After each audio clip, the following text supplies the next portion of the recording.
Hello everyone, welcome back. So आज हम बात करते हैं राइट टू इक्वालिटी का, जो कॉन्स्टिट्यूशन के आर्टिकल 14 से 18 में दिया गया है।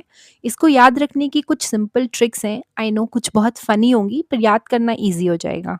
First is article 14। 1 + 4 = 5। तो 5 फिंगर्स एक हाथ में, जैसे कि सारी फिंगर्स अलग अलग होती हैं, वैसे ही सोसाइटी में कोई डॉक्टर होता है, कोई इंजीनियर होता है, कोई आईएएस ऑफिसर है, कोई फार्मर है, बट लॉ सबके लिए सेम है। That is equality before law plus equal protection of laws. Now article 15 का 5 लेंगे, मीन्स आर्टिकल में 5 कंडीशंस लिखी हैं जिसके बेसिस पे स्टेट डिस्क्रिमिनेशन नहीं करेगा। वो 5 कंडीशन है: religion, race, caste, sex and place of birth. Now article 16। तो 16 भी एस से शुरू होता है और सरकारी नौकरी भी एस से शुरू होती है। तो गवर्नमेंट जॉब्स में सबको इक्वल अपॉर्चुनिटी मिलेगी।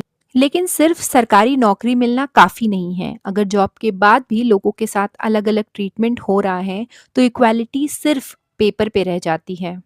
इसीलिए आर्टिकल 17 अनटचेबिलिटी एबॉलिश्ड, मतलब भेदभाव का अंत, ताकि सोसाइटी और वर्क प्लेस दोनों जगह रियल इक्वालिटी हो। मतलब आर्टिकल 16 से सरकारी नौकरी मिलती है और आर्टिकल 17 इंश्योर करता है कि उस सरकारी नौकरी में कोई भेदभाव ना हो। और लास्ट में आता है आर्टिकल 18। 18 से जैसे एज ऑफ अडल्ट होती है, जहाँ पे कोई फेक रिस्पेक्ट और हमें रियलिटी हिट करती है, उसी तरह abolition of titles. Article 18 means abolition of titles. तो ये है आर्टिकल 14 से 18 तक। Thank you.